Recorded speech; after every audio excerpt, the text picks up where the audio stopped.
Assalamualaikum Ustadz. Waalaikumsalam warahmatullahi wabarakatuh. Bagaimana cara kita meminta maaf pada orang yang telah kita gibahi?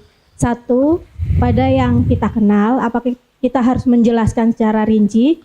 Yang kedua, pada orang yang kita tidak kenal, misalnya artis atau presiden atau politikus. Terima kasih.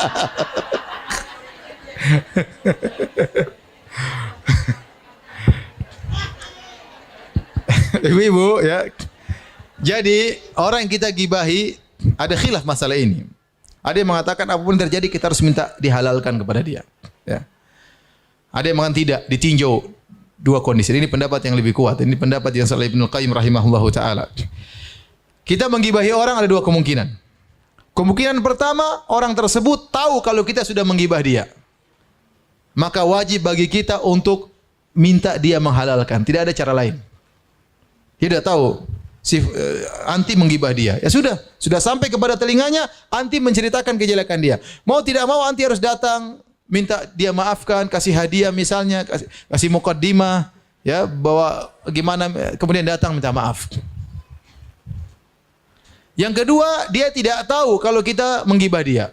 Kalau dia tidak tahu kita menggibah dia, maka pendapat yang benar tidak usah kita lapor-lapor. Bisa jadi terjadi perang dunia, ya. Jadi nggak perlu kita lapor, cukup kita perbaiki nama baiknya, kita puji-puji dia di majelis yang biasanya kita menjelek-jelekan dia. Atau kita mendoakan dia agar diampuni dan sebagaimana kita juga diampuni. Tapi kalau sudah ketahuan kita menggibah dia, harus kita minta maaf sama dia.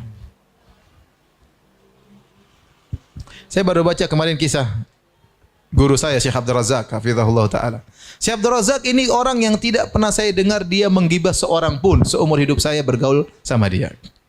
Tidak pernah menceritakan kejelekan seorang pun.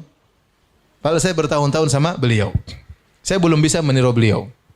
Tapi beliau mengajar saya S1, beliau mengajar saya S2, beliau mengajar saya S3 dan sering saya safar sama beliau, tidak pernah sekalipun dia menceritakan kejelekan orang lain. Dan itu bagi saya itu suatu keajaiban, ya. Ya. Saya baru baca kemarin cerita suatu hari ada seorang murid yang cerita tentang dia di angkatan yang lain. Jadi Syekh mengajar kemudian dia absen.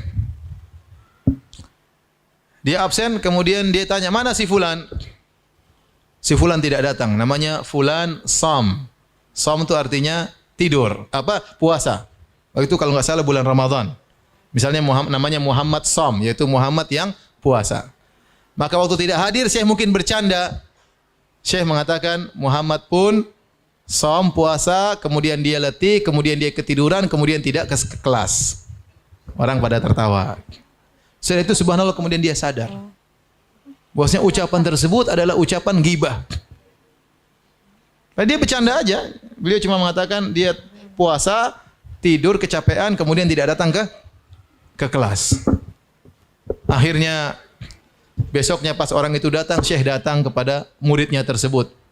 Dia bilang, "Maaf muridku, kemarin saya gibah kamu, saya bilang gini-gini, saya minta maaf." Kata muridnya, "Oh, enggak apa-apa, saya enggak apa-apa." "Enggak, saya pingin kok." Enggak apa-apa. Bagi dia biasa, tapi bagi Syekh itu bukan biasa. Sampai kemudian Syekh bawakan hadiah, bawakan buku yang banyak. "Saya harap kamu memaafkan saya. Saya harap kamu." Sudah sih, saya sudah maafkan, tapi subhanallah. Itu kenapa? Karena dia tidak biasa gibah, sehingga sedikit saja ada salah ngomong, sinyalnya bunyi. Kita ini terlalu sering gibah, sehingga udah hal biasa. Sinyalnya udah mati. Harusnya kita baper kalau masalah gibah. Oh, ini gibah, ini baper. Masalah gibah nggak ada bapernya. Hilang perasaan kita. Mau ngomong ini, ngomong anu, ngomongin suami, ngomongin istri orang, ngomong semua. Subhanallah, semuanya tercatat. Jadi kita yang menyesal pada hari kiamat kelak.